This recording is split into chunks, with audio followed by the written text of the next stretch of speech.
Hi, good evening. It's Wednesday, the 25th of August, and it's 7 p.m. My name's Sian Bloor, and welcome to Resistance TV. Thanks for joining us. And whilst you're here, please hit the thumbs up button. And if you're new, please click on subscribe and hit that notification bell for future episodes. We'll be having a question and answer session at the end of tonight's presentation. So please pop your questions in the chat, and Lizzie, our moderator, will pick them up for you. If you like what we're doing here, please drop us a donation at paypal.me/Festival of Resistance, and this will help us to keep the channel going well into the future. Tonight, we're joined by Jonathan Cooper, who is the Resist Movement's coordinator for London. He'll be shining some light on how to organise for grassroots movements, whether you have a small community group or you're a union rep or shop steward, a housing association or a tenants union. We have a rich history of successful organising here in the UK, ranging from the historical efforts of the Chartists, the suffragettes, the Match Women, the Grunwick strike, and many, many more throughout contemporary efforts, such as the recent history of the Birmingham's home care workers, new organising and industrial action in the service sector, and the swift movement building of the Extinction Rebellion. Despite this, access to effective training and development in organising techniques is limited. Where mass working class institutions do provide education to their members and supporters, this education too frequently ignores peer-to-peer organising techniques, political context, and the role of the vested interests that so often undermine our efforts. In the meantime, debates on progressive politics are too often focused on what we want or what we are against, and too seldom focused on how we build the power to achieve our aspirations. Jonathan has been working with the Ella Baker School of Organising for some time now, and tonight he's going to share some of their theories and techniques. If you'd like to learn more, you can access further information on their website, www.ellabakerorganising.org.uk. So Jonathan has asked me to ask you to make sure you've got a pen and paper ready. You might want to take some notes from this evening's broadcast, or you might be able to watch it back again at a later date. But for now, thank you for joining us, Jonathan, and we look forward to your presentation this evening. In this session tonight, we're going to explore some theory to organising, and what we're doing tonight is just an introduction by looking at some of the roots and some of the branches of the theory around community and workplace organising. While I do aim to introduce some concepts, it's probably true to say that almost everything in this presentation is contested by committed organisers who have experience, who have been there, done that, got the t-shirt to prove it, who would not agree with everything that's with all the content. That's okay. Some of that content, some of that contention may come out during and after this session. If it does, it can only enhance our understanding of the issues. Do remember that this is an introduction and a way to push the boat out, so it isn't as comprehensive as we'd all like. So Saul Alinsky was an important and influential advocate of community organising, but he's been criticised both for his assertion that politics and organising don't mix when really they do. He was anti-ideology, you see, and because of his very limited focus on agency. His first project was in the 1930s when he worked with labour unions to organise in back-of-yards districts of Chicago. He wrote two books, The Revival for Radicals, probably his best book, and Rules for Radicals, which, while his most famous, not his best work.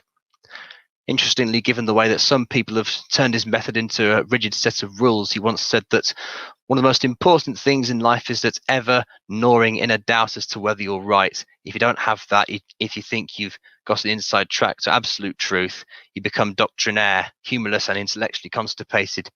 He claimed that the job of the organiser is to manoeuvre and bait the establishments. It will publicly attack them as a dangerous enemy. The hysterical instant reaction of the establishment will not only validate the organiser's credentials for competence, but also ensure automatic popular invitation. On many occasions, Alinsky himself managed to bait the establishment in a way that caused them to look foolish. However, the advent of PR consultants probably makes that tactic harder to pull off today. In retrospect, the Alinsky method has been criticised for using communities as stage armies, if you like, brought on for effect or to be pitied, but never actually placed in the driving seat of the campaign, when actually modern organising requires that the workers and the community are put front and centre, and they're trusted to make the right decision. Whatever criticisms there are of Alinsky, however, in his model, it has been a very influential, possibly too influential, blueprint, which is one reason we want to look at alternative sources of organising theory and practice.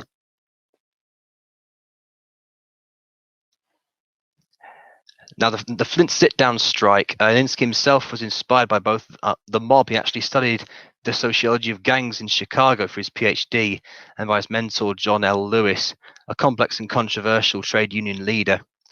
Traditionally, trade unions in the US have been craft-based. Attempts to build unity across trades in a particular industry had repeatedly failed. However, with the launch of the UAW, the United Auto Workers Union, this changed and led to the formation of the CIO, the Congress of the Industrial Organization. And CIO is one half of the main general workers union in the States. The way this became possible was through the sit-down strike. The 36-37 Flint sit-down strike against General Motors transformed the UAW from a collection, the United Auto Workers, from a collection of isolated local branches on the fringes of the industry into a major labor union. This led to the unionization of the domestic United States automobile industry. The union won a 5% pay increase and recognition in a hostile environment. Membership went from 30,000 to 500,000 members in just 12 months. The militancy of the American labor movement was a major player in organizing campaigns for social justice across America.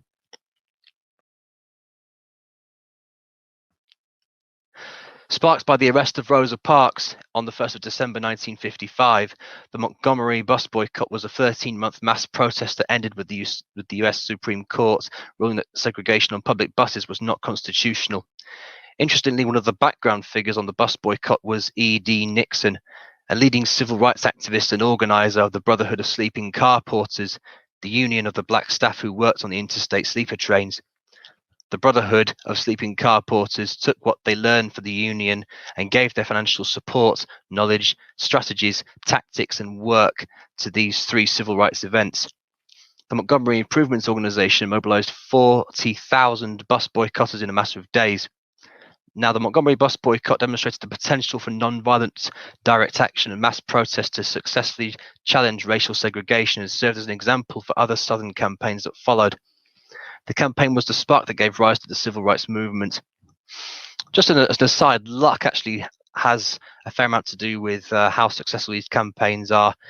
Montgomery Improvement Association could not reach the whole of the dispersed black community by themselves. However, articles in the newspapers were read by white people who employed domestic servants. They then, in their infinite wisdom, lectured their employees on why they should not join the bus boycott. Now, this was the first many of them actually heard about it, and they made it their business to find out more. So luck has a lot to do with it. But these days, what I think we'll find is that rather than give these campaigns exposure, that the media of today just pretend it isn't happening and completely ignore it. Now this brings us to Ella Baker herself. She was a veteran civil rights organizer and worked for the National Association for the Advancement of Colored People, the NAACP, Martin Luther King's Southern Christian Leadership Conference, and the Student Nonviolent Coordinating Committee, SNCC, pronounced SNCC. Ella Baker began her involvement with the NAACP in 1940. She worked as a field secretary and then served as director of branches from 43 to 56, taking dangerous journeys across southern states determined to recruit organizers and build branches. She attended the famous Highlander School activist training and was involved in developing their training programs, including those that trained young people in the 1960s voter registration drives. In 1957, she moved to Atlanta, Georgia, to help organize Martin Luther King's new organization, the Southern Christian Leadership Conference, and helped expand its focus beyond buses to ending all forms of segregation, eventually ending up with abolishing segregation in the Civil Rights Act of 1964. Now, the Student Nonviolent Coordinating Committee, or SNCC, was one of the most important organizations of the civil rights movement in the 60s. It emerged from a student meeting organized by Ella Baker held at Shaw University in April 1960. Her main contribution to the style of organizing, she once said, is to shine a light and the people will find a way. And an undisguised criticism of the messianic leadership of Martin Luther King, and arguably can be applied to the messianic leadership of Jeremy Corbyn. Strong people do not need strong leaders. Strong people do not need strong leaders. Now, these are the United Farm Workers of America, the UFW, undertaking a pilgrimage during their strike of 1966. They were joined by 8,000 workers on the last leg of their 350-mile pilgrimage as they entered the state capital. The California-based UFW organized boycotts to support their strikes and won major concessions from farm owners and an industry that had systematically prevented organizing in the fields for generations. The UFW was influenced for good and bad by the Alinsky model, and celebrations after its remarkable early successes must be accompanied by recognition of its later failings. And I'm sure that we'll have another webinar on that. That's another time. Many Mexican women in California who joined the UFW in the 60s were already involved in community-based activism through the community service organization for Latino civil rights. The racial discrimination and economic disadvantages they faced from a young age made it necessary to form networks of support to empower Latinos in America with voter registration drives, citizenship classes, lawsuits and legislative campaigns, and political protests against police brutality and immigration policies. It was this combination of trade unionism and civil rights activism that made the UFW unique. Now, a very famous activist called Jessica Gavea, one of the union's most powerful organizers, is in the center of the front row. Now, common features of organizing. There are many approaches to organizing and many trends that go with it. There are civil rights, workers' rights, environmental and community-based initiatives, but perhaps some common features are oppression or injustice, which represents a challenge, something that needs to be changed. Resistance is a response to the challenge, which is something other than mere endurance. Organizing implies there is a strategy, but as we'll see, often the resistance and the nature of the injustice itself begin to shape a movement before a strategy becomes clearly defined. Attempting to create a mass movement. One of the central divisions within organizing comes from the role of leadership with respect to individual agency.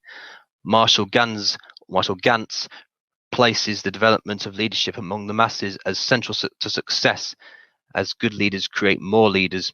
While some still believe that good leaders attract lots of followers, in either case, organizing requires numbers, and actually creating more leaders actually reduces the workload on one individual person. Also, the transformation of the balance of power. Again, there are disagreements about this, but organizing seeks not just to win an individual demand, like votes for women, for example, but a substantial and long-term redistribution of power from the few to the many. Now, one of the better features of organizing is success. It's not just about mere protesting, it's about winning and extracting concessions. Organizers weep when they see people going through ritualized behavior like signing a petition, calling a one-day protest strike, or picketing a council meeting, without working out how these tactics take us forward towards a victory or victories. Douglas McAdam studied the rise and fall of the African American freedom movement, and developed what became known as political process theory, or PPT. Political process theory. You might want to get yourself on a side note. You might want to get a notepad and a pen so you can write all these things down. It's regarded as now PPT is regarded as the core theory of social movements and how they are able to affect change.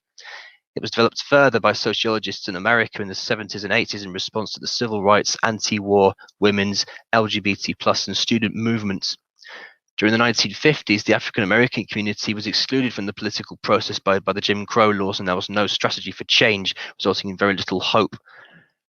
That's not to say heroic work wasn't being done, but people simply would not stay quiet and do nothing, but because work was being done at the time. Political opportunities for intervention and change within the existing political system arise when the system experiences vulnerabilities. The change unleashed by the African American civil rights movement was in part because political opportunities arose. One aspect of the Cold War between the the US and the USSR was competition for the moral high ground with respect to human rights.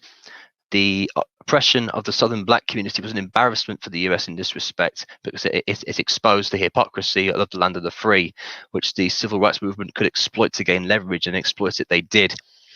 One strategy of a local chapter of the NAACP, led by the trade unionist E.D. Nixon, was to convert the black church networks into organizing centers. According to the theory, pre-existing organizations serve as mobilizing structures for a social movement by providing membership, leadership, and communication and social networks to the building movement. The church played this role in the early stages of the civil rights era African American freedom movement. And Martin Luther King, he framed the essentially political struggle for justice as a fulfillment of the religious belief of many of the early participants. So religion did play a big role on that score. Now I want to talk about mobilization theory and John Kelly. The UK academic John Kelly extended political process theory, PPT, to look at trade union struggles. He devised a set of principles and factors that are normally present in successful trade union mobilizations. There has to be a sense of injustice. People have to believe that they are not just unlucky or unfortunate, that they have to have been actually wronged.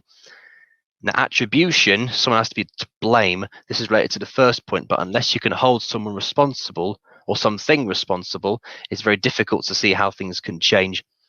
We all complain about the weather, but no one has built a mass movement for fewer rainy days, of course.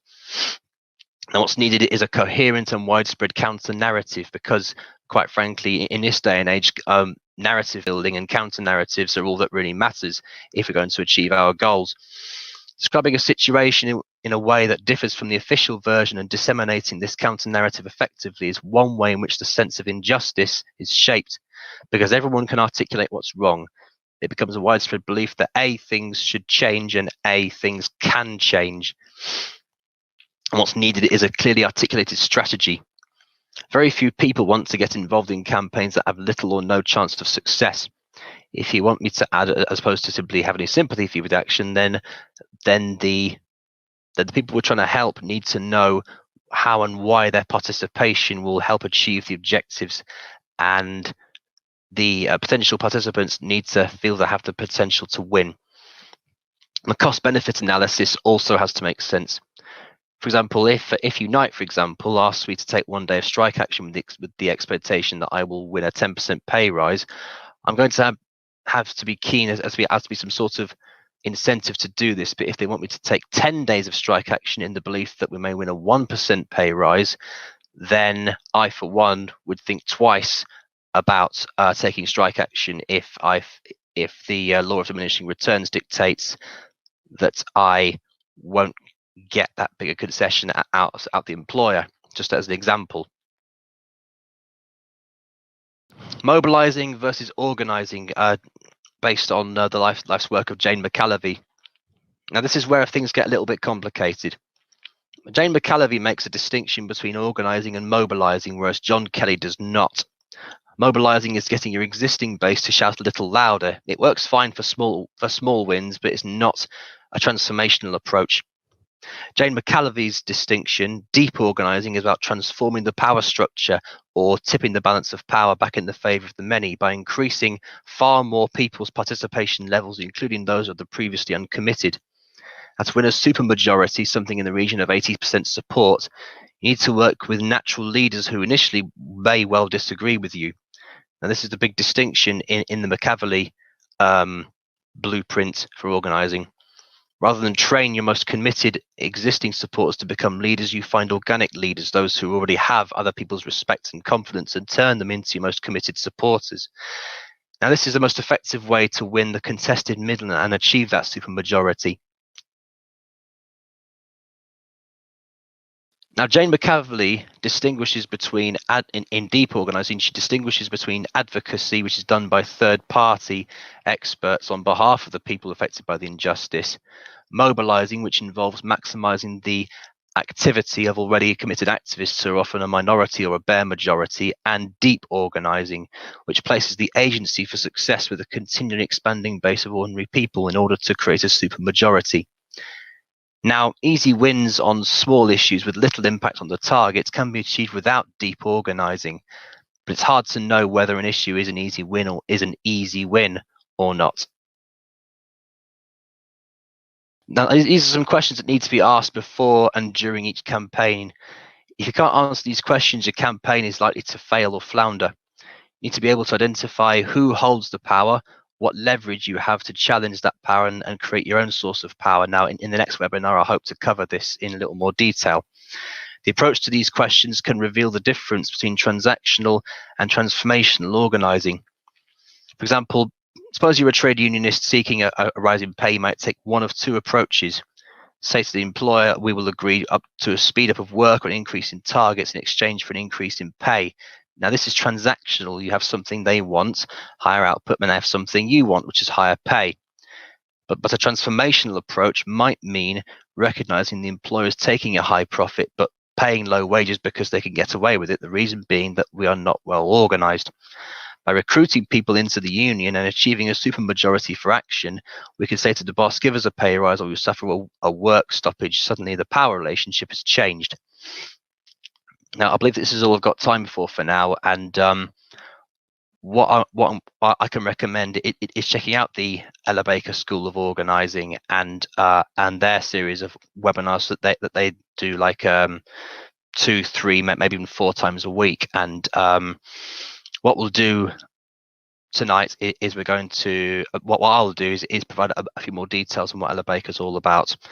So yeah, thank you very much.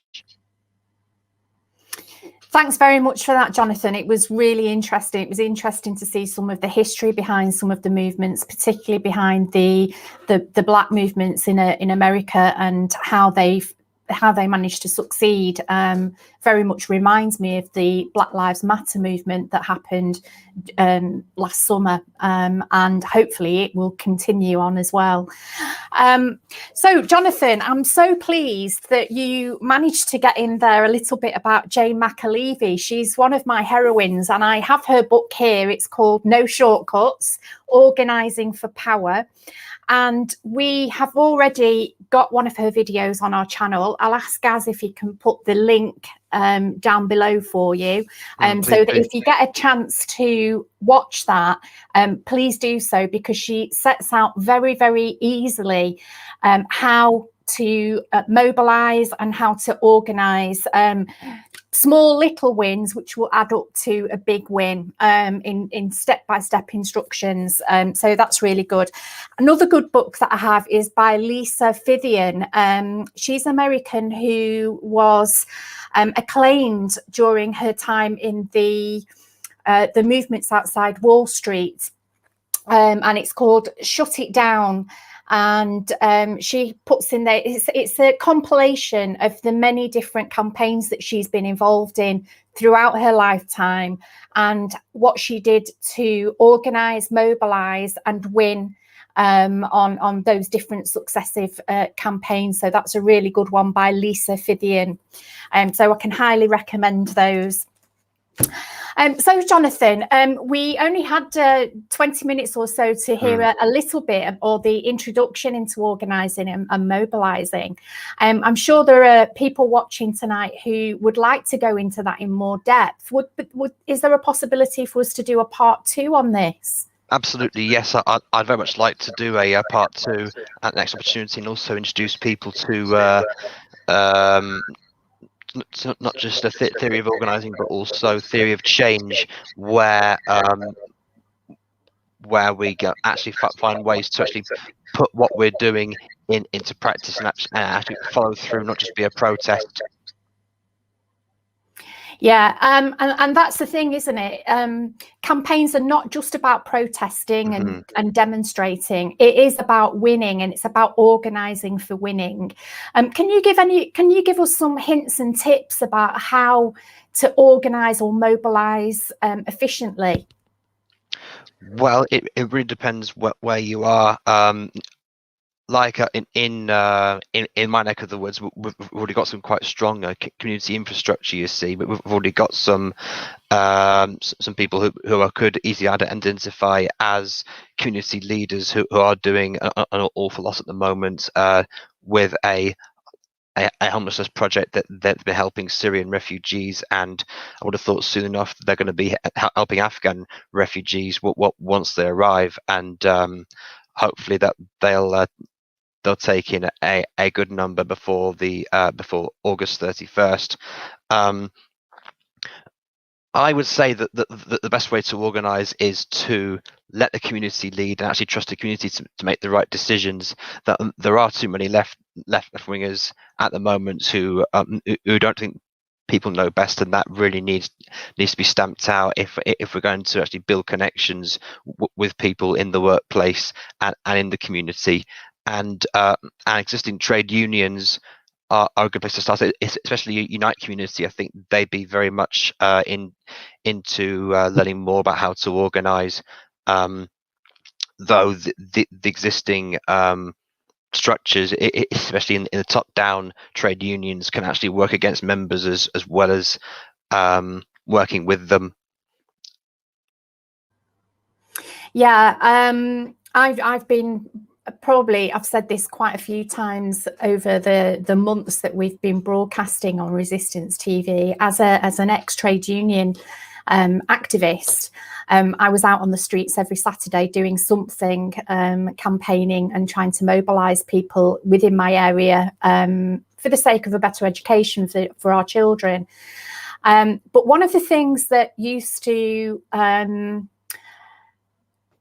annoy me, let's say, was the fact that the big trade unions, they keep talking about how trade unionism membership is falling immensely. There's not enough people who know about trade union activism or who will get involved with trade union activism. And I think the answer to that, which does need addressing, is the fact that all the big unions employ organisers, people who are fully trained and who can deliver on wins, and they should be mobilising them not just within the workplace but also within the communities. And I think it's that link between trade unionism and communities that is missing and is desperately needed. And because let's face it, everybody who is in a workplace is also living in a community, and they have, communities have needs as well. And I think if people could see the strength that the union had in winning on issues, then they would be more likely to join a trade union within their workplace. I think it works both ways. What's your opinion about that, Jonathan? I completely agree with you on that, actually. I think that what we're seeing with these smaller and newer trade unions like United Voices of the World and United Private Hire Drivers and the App Drivers and Couriers Union, I think UPHD was merged into the latter union. I think what we've got at the moment with the new trade unionism is very much like a grassroots form of trade unionism where the members are very much in control and the bureaucracy is very small. I think that the problem is that the way that theory and political education is presented to potential activists and existing activists needs work. I think that it isn't always presented in a accessible and a digestible way. It's like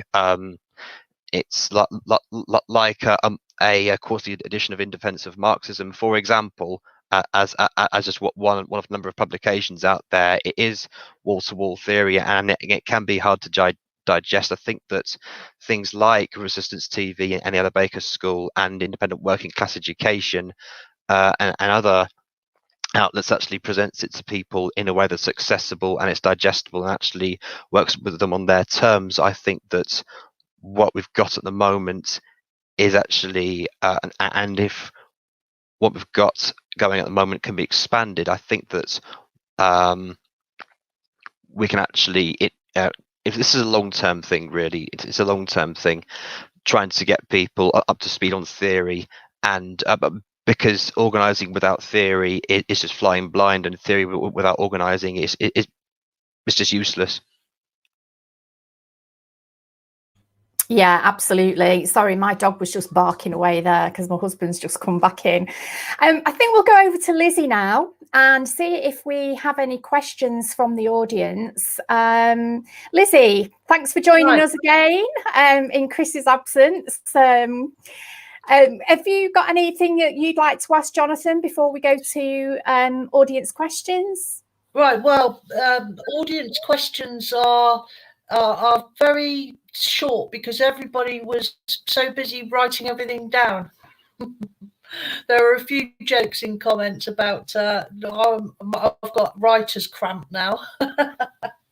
Right now, strikes are effectively illegal in the UK because of the coronavirus, of course, the restrictions. Although a lot of us think that that was a good excuse by the government. But do unions, we've got the law of members' consultation by post before any strike action could be taken, and that was how they got round with the COVID restrictions, by saying that, of course, they had to limit post because of people's touching it, etc. So basically, there was no strikes were allowed. Do unions have to obey these laws? Isn't there a case to be made for? Surely laws are made to be broken. If we never broke any laws, women wouldn't vote.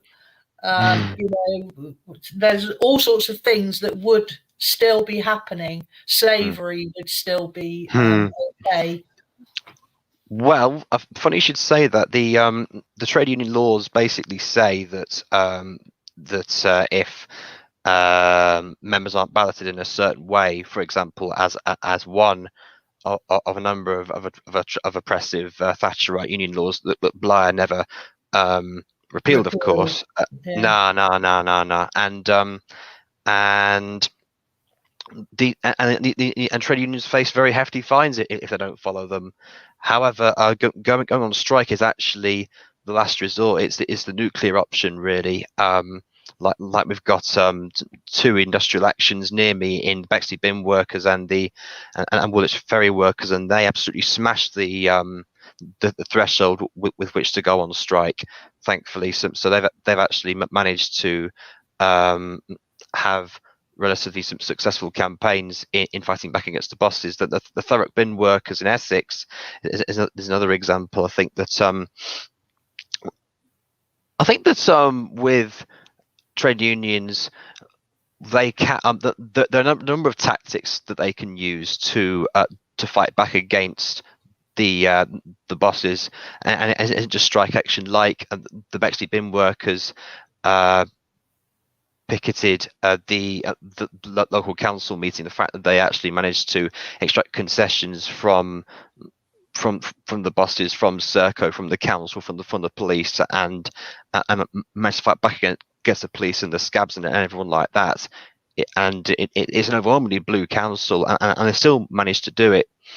And it's important to employ a variety of tactics, and strike action and protests are only two of them. Actually finding unconventional ways of campaigning, and actually going through the community, like the Bexley bin workers did, actually cultivating local support for their strike in spite of the inconvenience caused to local residents, has actually put them in very good stead. I'd like to bring up also the Labour Party's community organising unit. I was just about to. Yes, you yes. Do it first. You do it. Yes, there was a very good article in Tribune about it. I think it was 2018 to 2021. It was active, but before the current Labour leader, whose name I can't say without spitting. Sorry, guys. The article was on the 16th of April, 2020. I'll try and something like that. Yes. The link. I'll try and copy the link. Gaz, I'll send it to you if you can put it in the chat, please, because it's easier for you. Yes, it was the Tribune article about the community organising. It was actually very, very good. It was, and it talked about how about 20 to 25 people in it, and that they were all dedicated organisers who had been there, done that, got the T-shirt to prove it, and they that they went around, and they faced heavy resistance from the PLP, of course, and they went around the country finding out about the local issues and actually saying let's be active, not just in Parliament but also outside. Let's take politics out of Parliament. When actually Parliament is the last place politics should be taking place. When actually when the community organising unit was saying that we should have like a direct democracy where people are involved. And one campaign was actually doing quite well before electoral politics became the priority, was saving a bus route in Yorkshire, I believe it was, and actually engaging the local residents was very successful. But then, of course, electoral priorities were put first, and the campaign sadly fell apart, and all the goodwill that was built up was sadly lost. And it goes to show that that being active all year round and actually being present outside of elections and not just knocking on people's doors when want their vote, is actually going to create more goodwill and cultivate more support in the long term than any number of electoral campaigns. Yes, and the item I was going to bring up was almost exactly the same as yours. It was to save our bus services, and the first thing that was said when Jeremy Corbyn sent out his team of local community organisers, and they arrived in Stroud, where I live, and they asked, yes, but predominantly Labour activists, but of course we dragged every other activist in. So it's the home of Extinction Rebellion, so we got all those on board, and it's the home of Community R4C and Cancel the Contract, which was fighting against an incinerator for years that was imposed upon our community. So we're all used to community-led action. So these guys came out from Jeremy Corbyn's Central Community Organisers. Sorry, I was just doing an article on Clarkson being the envoy to India for trade after his Top Gear efforts. I don't know if anybody remembers that. Right, well, we started when Jeremy Corbyn sent out his community organisers to address our concerns about our bus service. And we were told, first of all, make your goal achievable. So it's got to be something that's achievable and local and concerns local people. So we decided, we asked everybody present, there were probably 30 people present in the first meeting. Everybody had different ideas, but the most common was the bus service. It's truly atrocious. Well, so of course, this was in 2019, in early 2019. So then, like you say, efforts got swapped over for the Labour activists to the election. And so we did, it could have dissipated, but it didn't, because we're all pretty much, I don't know what we are, but we're a different breed in Stroud. We just don't let go. So we continue to fight locally. And about 3 weeks ago, we won back all our bus services from Slave Coach. Yeah, right. I call them Slave Coach because they're a horrible employer for the bus drivers and the staff, not just for the people that try to ride on their dilapidated old buses while the owner sits in his castle in Scotland. Yes, so, and we got the restoration of Sunday services, which all had been withdrawn except for one. And we've got better connections to train and rail links, and, from one bus to another bus to get somewhere, because your journey is going to be 2 parts all the time. And because we're in the middle of nowhere. And we also got an under 19 cheap bus pass. Fantastic. So Well done. we were absolutely chuffed with it. And it just goes to show that somebody in comments said, it's all about grassroots mutual aid. Well, yes, it is. It's about from the ground up, isn't it? It's not. And that leads me on to the next question, was, will Unite Community exist? Now I hope so. Sharon Graham I is sincerely General hope so. Secretary. I sincerely hope so. Well, she said she'll concentrate on workers. Yes. So that means that community is, of course, the retired, well, not just the retired, because the retired have their own group, but the disabled, the vulnerable, the out of work. Yes. So Yes. lots of people are worrying. Yeah, and understandably, I do sincerely hope that the community is kept intact, and if it isn't, um, then there's some sort of outlet for all people you've mentioned to have a vehicle with which to organise. Actually, Liz, you raised an important point about Sharon Graham in light of, especially in light of such a low turnout. I think in like 10% of the membership voted, something like that. Yes, I think it was even lower than that, perhaps. My And, goodness, yeah. a lot of people have been saying that, of course, they're saying they didn't receive ballots. So those who are politically aware or who are politically active emailed to because this concern was raised in Unite. Yeah. So they were all told to email in for a ballot. Mm. So a lot of people did email in for a ballot, but of course, those who aren't politically active in the workplace, one guy said that he works with 3 other people, and those other 3 didn't get a ballot, and of Wow. course, they weren't politically active, so they didn't get a ballot. They didn't email to I request one, see. so they didn't vote. Mm.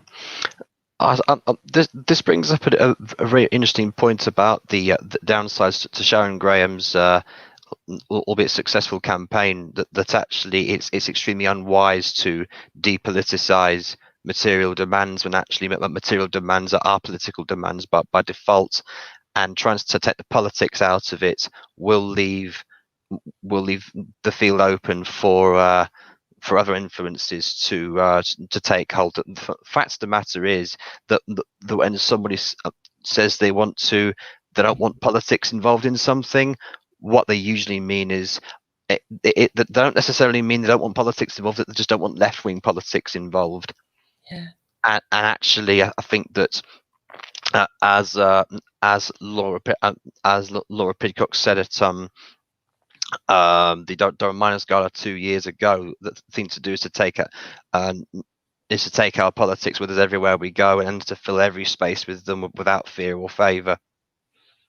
Well, and yes, that's been a problem for me, bringing up youngish children into adulthood, is that the word socialist is a dirty word, and we are encouraged by the establishment to be yuppies, then to be Generation X, then to be social climbers, or whatever it's called, consumers. And we are, if we say that we want everybody to have a nice life, then we're labelled as dirty, greasy hippies or whatever, aren't we? So thing is, it's been really difficult to educate my own children on the, with no support whatsoever, because of course, nobody can dare mention socialism or left politics, because it's been so smeared. We do have another question as well. As a Socialist Party member, this is from Mark Anderson, we're experiencing a lot of interest from the youth in socialist issues. Excellent. But a current lack of ongoing commitment to engage consistently. From the youth, I assume this is. How can we change this? How can we get them engaged? Well, I think Extinction Rebellion have shown us exactly how to get them engaged, hasn't it? I think Extinction Rebellion have actually done I've done a lot of good in engaging people in politics. I think that the way that we present socialism to people is is as much a help as it is a hindrance, because socialism is, after all, the workers controlling the means of production. It isn't just being a decent human being, and I think that like I said, the way that it is presented to youth is important. It's the rank and I think it's Kim Moody's rank and file strategy can be applied not just to the workplace but also to grassroots activism, because the left media is never going to be as big or as strong as the Murdoch machine, for example, as much as we'd like it to be, but because we don't have the people, don't have the time, don't have the resources. But what we can do is actually spread the message in the workplace, in the community, actually educating young people. Especially, we should absolutely be targeting young people about socialism and what it actually is, not what we think it is, and not what the likes of the Guardian tell us it is. And actually, Kim Moody's rank and file strategy can be applied here, where we do this ourselves and drip feed it, rather than just it isn't any use coming across as preachy. It isn't any use just burying people in information. Actually presenting it in a way that is accessible and digestible. Never makes the target audience feel that they're being talked down to. I think is the key to success. Yeah, make a suggestion and let them go away and think about it and ask them why they think they're right. And I think that actually just planting a seed, just like giving them one little tidbit to think about, rather than a deluge of information that will likely go over their heads, I think is actually saying, here's one idea. How about the workers control the means of production? Let's leave it at that. And actually, that could be, and depending on who we're talking to, of course, it can actually be just as effective, if not more so, than anything else. Yeah. Well, we've got another question. The Unite result was based on a 10% turnout. Does that constitute a mandate? Under electoral rules, yes. However, it's a symptom of even bigger problems with the union movement, how disengaged people feel, just how top down the union is, and I fear that that's not going to change anytime soon. I think if the sizes of the big three unions, big bureaucracies, and it's anything to go by, hopefully the ongoing witch hunts in the Labour Party will actually overstretch itself, if it hasn't overstretched itself already, and actually start going for big Unite names, and hopefully Sharon Graham will stick to what she's pledging, and actually take Unite away from the party. Fingers crossed. I'm not holding my breath yet because it's early days. The BFAWU. Yes. My understanding. Yes. Their general secretary has just been threatened with expulsion. Unbelievable. Yes, and they were the instigators of the Labour Party in 1919, was it, or 1921? 1906, I believe it was, when the LRC became the Labour Party, when the Liberal Labour MPs finally split from the Liberal Party. I believe it was 1906 when the Labour Party finally, as we know it, came into being. The Unite election is a bit of a funny one, because I think that what was so good about Sharon's campaign was that she took things back to basics. She basically took things back to workplace demands, and it's good that members saw through the fact that Gerald Coyne was an establishment plant, and also saw through how weak Steve Turner's campaign was. And actually, I think that Really, the organising unit was a Yes. union within a union anyway, wasn't it? Len McCluskey, and Sharon Yeah. Graham, all Yes. that power anyway. And Sharon Graham didn't really have the union machine behind her, and Steve Turner did, and I like to think I for one saw through it. Yes.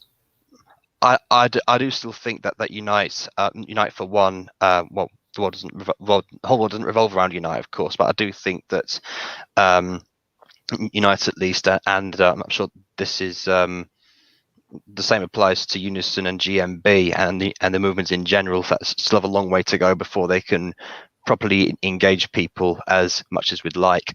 I do think that going on the union recruitment drives can be so useful, but I do think like that the likes of the new unions like Cleaners and Allied Independent Workers and United Voices of the World and the App Drivers and Couriers Union have a lot more going for them. And as far as grassroots organising is concerned, even if they are small groups, I think that they're very much the way forward and are putting the rest of the movement to shame. Yes, I agree with that, Jonathan. I think some of the bigger unions have become too big and too wieldy to actually operate properly, and the leadership are too far removed from the shop floor, and they just don't understand the needs of their members. You know, there's so much that Unite and Unison and GMB should be fighting for, and they're just not. I used to be in the NUT, which is now the National Education Union. They amalgamated with the ATL about 2 years ago now. And, you know, again, I think they've gone the same way. They've become too removed from the membership. There's far too many union staff working when, you know, there should be more workers working within the trade union, because they know what they're talking about, they know what the real issues are. But to, you know, for a member, so for example, for a teacher to actually become a member of staff within the union is a very, very rare thing, and I would think that's very much the same within other trade union movements. And you know, you get people who are in charge who haven't got a clue at what it's like on the shop floor. I mean, I don't want to drop any names or anything, but one of the regional managers for the NEU was not a teacher. He never came from a teaching background, and I think he was from the civil service. You know, he just didn't get the issues. Yeah, okay, you can learn a few bits here and there and, you know, give a good talk. But at the end of the day, he's not been a teacher, and he doesn't understand what it's like being in the classroom and what it's like being at the chalk face. And I think that's the same for all the industries. So I think for these smaller unions that are now starting to spring up, I think they're going to have much more success. I totally agree with that. Yeah, I think the same can be applied to community organising too. I think that actually having reps who are actually, it's probably best if organisers do stick to the local area where they're in, rather than being transferred across the country, because local organisers will know the issues. Getting a bit of echo, I think. I'll turn my sound off. Okay. Whereas the local organisers know the issues, they feel a deep connection to the area, like I feel I've decided to stick to organising locally where I'm at. Because I have a better idea of the issues. I mean, how's it going to look if I were to do what I did during the election campaign and travel long distances to other constituencies to campaign? That I don't know the people, I don't know the issues. This was a different time, of course, when I still believed in the mission of the Labour Party and actually still believed in reformism. So there we go. Another conversation entirely. And cultivating organisers who do have a local presence, who can be identified as local community leaders. wherever their political affiliation, actually, that the fact they're the community is reason enough to get behind them and to work with them. You see, and so I'm lucky enough to have some existing community infrastructure where I'm at, and some parts of the country, I'm sure you've been there, aren't as lucky to have people you could identify as natural leaders, and obviously that's going to take more work. Yeah, I just want to bring up one more point about trade union organising. As a former branch secretary in my area, I tried to tap into some TUC organiser training because I felt that it would help me organise better within my area. And you try getting on a TUC organiser training course, you've got no chance unless you're actually employed by a trade union. So they're automatically excluding people from that training. And again, I think the TUC and other trade unions are cutting the noses off there. Yes, my recent experience with the TUC was that locally was that they were holding a very interesting talk that I was very interested in about supporting Palestine with boycott, divest and sanctions, BDS. And I asked if I could attend their meeting. It was on Zoom. And they said, well, you can because you're a member of TUSC, Trade Union and Socialist Coalition. Wow. But we don't want you advertising it on Facebook, thanks. What's the point of that? I know. These petty squabbles, continuing the division that the establishment pushed on us, and it propagates daily, doesn't it? That we must all be against each other and not directing our attention to the people over there who are actually to blame.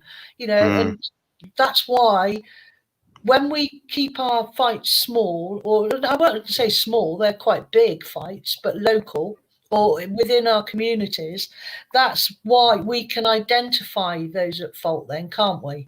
When they're removed to the leadership of whatever union, then there's no way that you can even touch them, because those leaders of those unions are now the bosses of that union structure, aren't they? Charities are the same. Charities and unions are now self-sustaining. They raise funds to pay their wages. And to keep their lives how they want them to live. They're not about anything other than that anymore. Just let me look through the comments.